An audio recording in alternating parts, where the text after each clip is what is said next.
গোবিন্দ ঘোষ ছিলেন আমি একদম 10 মিনিট কি 15 মিনিটের মধ্যে, এটা তো 3 ঘন্টা পালা করলে তবে শেষ হবে, কিন্তু সেটাকে আমাকে 10 মিনিটে বলতে হবে, সেই নিয়ে কথাগুলো বলছি। শ্রীমন মহাপ্রভুর অন্তরঙ্গ পার্শ্বদ গোবিন্দ ঘোষ, সেই গোবিন্দ ঘোষ মহাপ্রভুর সঙ্গে সন্ন্যাস জীবন পালন করছিলেন। আচ্ছা, এখানে প্রশ্ন আছে, আপনারা কেউ প্রশ্ন করতে পারেন যে কলিযুগে তো সন্ন্যাস নাই, তাহলে এখানে আপনি সন্ন্যাসের কথা বলছেন। এদিকে বলছেন চৈতন্য চরিতামৃতে কৃষ্ণদাস কবিরাজ গোস্বামীপাদ কলম দিলেন, কলিযুগে সন্ন্যাস নাই, দেবর দ্বারা সন্তান উৎপাদন নিষিদ্ধ, আর পিতৃ মাতৃ সাধ্যে কি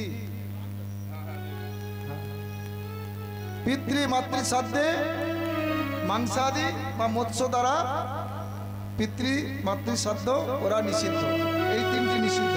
তাহলে বলতে পারেন যে তাহলে এই যে নবদ্বীপ, ইস্কন, মায়াপুর, বৃন্দাবন, মথুরা, দ্বারকা যাচ্ছি সব সন্ন্যাসী দেখছি, এনারা হচ্ছে একদণ্ডী সন্ন্যাসী। এটার খুব বেশি প্রয়োজন নেই।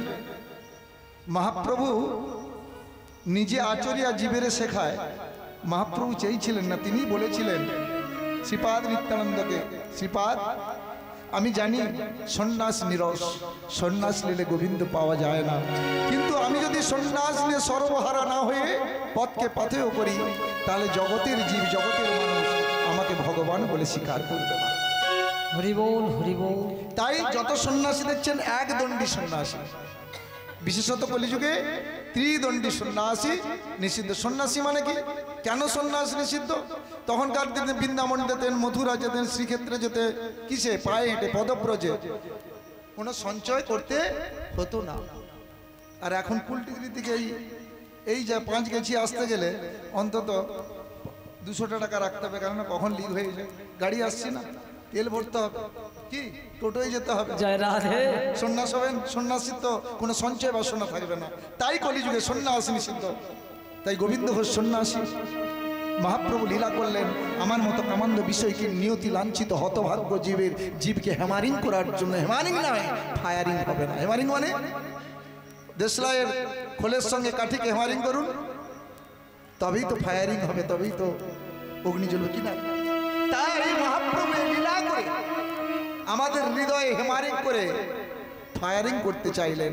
তিনি নিজজন আপনজনকে দিয়ে অপ্রাকৃত লীলা করে জগৎ জীবকে শিক্ষা দিলেন। গোবিন্দ ঘোষেরও প্রয়োজন পড়েনি, আর মহাপ্রভুরও প্রয়োজন পড়ে না। মহাপ্রভু একদিন প্রসাদ অন্তে গোবিন্দ ঘোষের দিকে হাতটা বাড়ালেন। প্রসাদ পাওয়ার পর আমরা কি মুখে দিই বাবা? মুখোশ, মুখোশ, তাই না? সেটা লবঙ্গ হোক, পান হোক, যে যেমন জুয়ান হোক, যাই হোক, এখন তো অনেক কিছু উঠেছে, ইত্যাদি ইত্যাদি। তো মহাপ্রভু হাতটা বাড়িয়েছেন। গোবিন্দ ঘোষ সন্ন্যাসী, কিছুই সঞ্চয় নেই, গ্রামের বুকে বেরিয়ে পড়লেন। পাড়ায় একটা হরিতকি পেয়েছিল, সেটিকে খণ্ড খণ্ড করে এক খণ্ড মহাপ্রভুর হাতে দিলেন, বাকি খণ্ডগুলিকে অঞ্চলি করে বেঁধে রাখলেন। কেন বেঁধে রাখলেন? নিজের সুখের জন্য নয়, মহাপ্রভুর সুখের জন্য। যা আগামী করলো প্রসাদ পেয়ে যখন প্রভু আমার হাত পাতলেন, আমি সঙ্গে সঙ্গে দিতে পারবো, আজকে তো আমি সঙ্গে সঙ্গে দিতে পারি না। মহাপ্রভু পেয়ে নিলেন। তারপরের দিন যখন প্রসাদ পেয়ে কোনো ভক্তের বাড়িতে প্রসাদ পেয়ে হাতটা বাড়িয়েছেন, সঙ্গে সঙ্গে আনন্দের সঙ্গে, উৎফুল্ল হর্ষের সঙ্গে গোবিন্দ ঘোষ সেই অঞ্চলি পরে বাঁধা রাখা হরিতকির এক খণ্ড মহাপ্রভুর হস্তে দিলেন। মহাপ্রভু বলেন, কি ব্যাপার গোবিন্দ, কালকে তুমি এত দিতে দেরি করলে, আজকে তুমি সঙ্গে সঙ্গে কোথায় পেলে?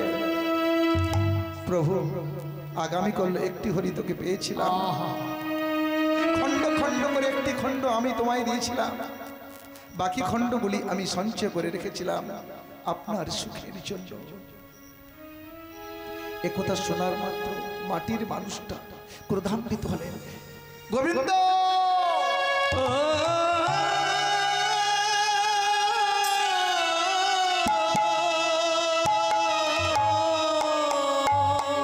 গোবিন্দ, এ করলে কি তুমি? গোবিন্দ, কি করেছো গোবিন্দ? প্রভু, কি করেছি? করনি, কিছু করতে বাকি রেখেছো। তুমি না সন্ন্যাস, সন্ন্যাসীর কোনো সঞ্চয় বাসনা থাকবে না। তোমার এখানে সঞ্চয় বাসনা যায় না, তাই তুমি সন্ন্যাস ধর্ম থেকে যুক্ত হয়েছ। যাও, তুমি সংসারে ফিরে যাও, তুমি সংসারী হও। আমার সম্মুখে তুমি এক দণ্ড অপেক্ষা করবে না। যাও যাও, বলো বলো না।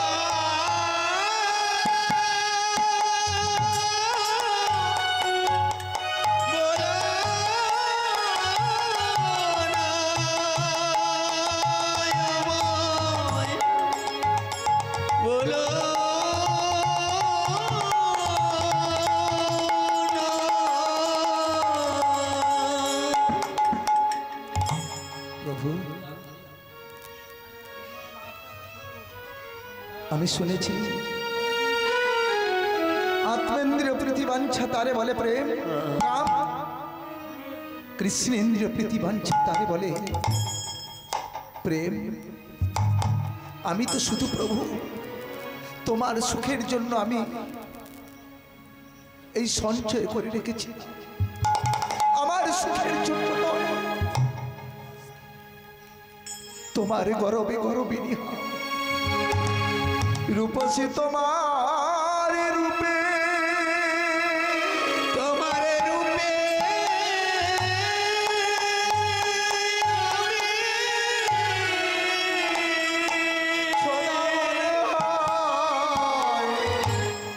তোমারও দুটি চরণ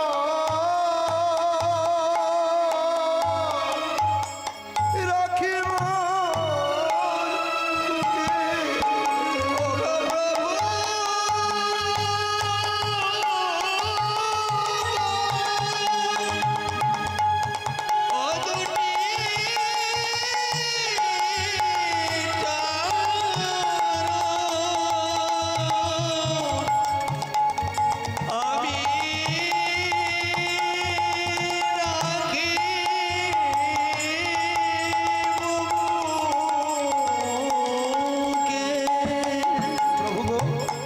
তোমার গরবে গরবিনী আমি রূপসী তোমার রূপে সদা মনে হয় ও দুটি চরণ রাখি মোর বুকে ধরে।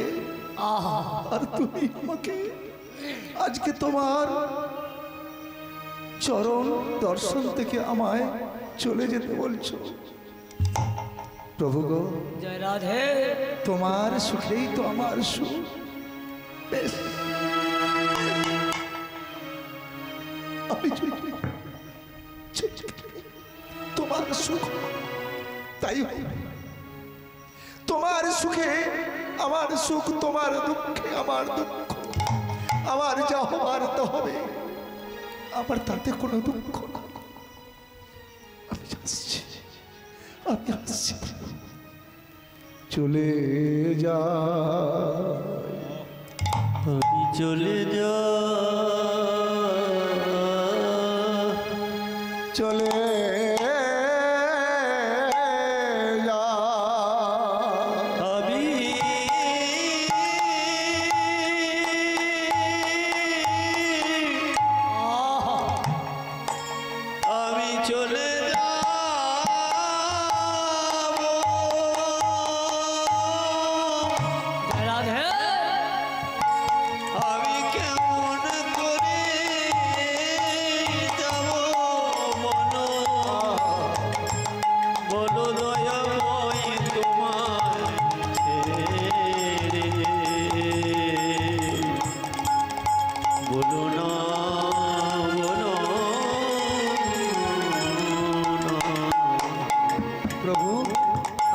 যাচ্ছি এবং আত্মঘাতী অনিয়ম আর করবেন না। দুঃখটা কোথায় গোবিন্দ ঘোষের? দুঃখটা কোথায়? আমার প্রভুকে কে দেখবে? এমনি তো আত্মঘাতী অনিয়ম করে চলেছে। কে আমার প্রভুকে খাইয়ে দেবে? কে আমার প্রভুকে রক্ষা করবে? যখন অষ্টসাত্ত্বিক ভাবে আপ্লুত হবে তখন আমার প্রভুকে কে রক্ষা করবে? এই দুঃখই হচ্ছে। গোবিন্দ ঘোষ চলে গেলেন, গিয়ে প্রভাতে ব্রহ্ম মুহূর্তে যখন গঙ্গার বক্ষে স্নান করতে গিয়েছে তদগ্রে স্বপ্ন আদেশ পেয়েছেন, সেই কাষ্ঠখণ্ডকে নিয়ে সেই একটি গোপীনাথের মূর্তি নির্মাণ করলেন, বিবাহ করলেন, একটি সন্তান হলো। গোপীনাথের সেবা নিয়ে থাকে। স্ত্রী মারা গেল, দুঃখ নয়। জীবন সায়ান্নের মুখাগ্নির অধিকারী, অন্ধের যষ্টি, একমাত্র সহায় সম্বল, ছেলেটাও মারা গেল। আর নিজেকে সম্বরণ করতে পারলেন না গোবিন্দ ঘোষ। গোপী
চরণ দুটি জড়িয়ে ধরে বলছে, গোপীনাথ ঘুমে জাগো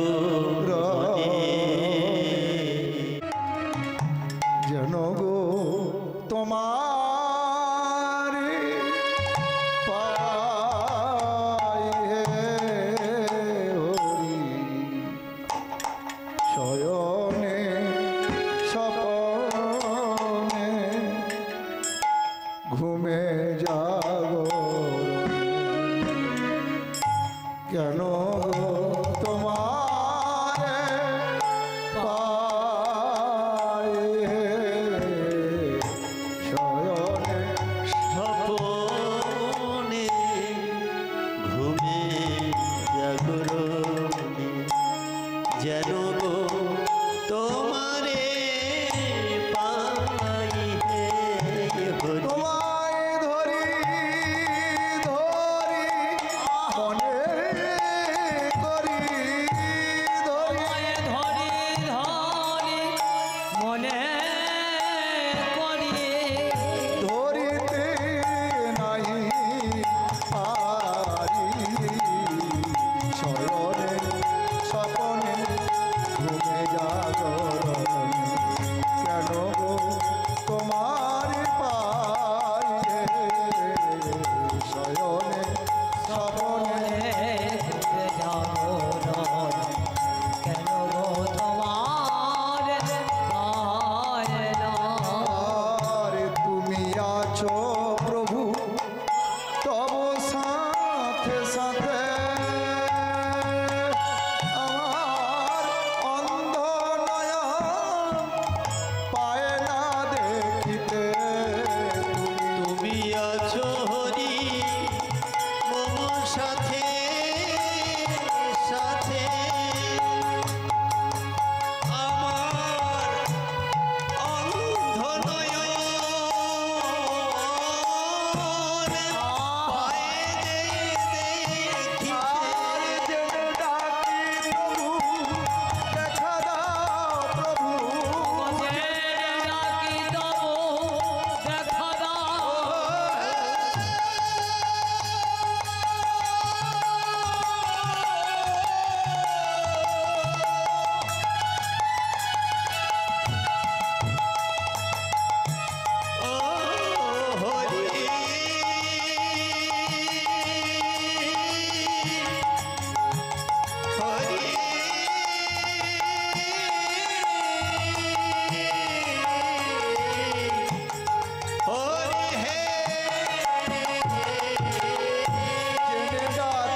সহে না শয়নে স্বপনে ঘুমে জাগরণে কেন গো তোমার পাই না শয়নে স্বপনে ঘুমে জাগরণে কেন গো তোমার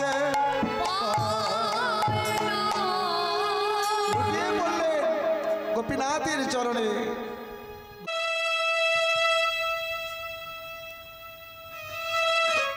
সুষুপ্তি আর জাগরণের মাঝখানে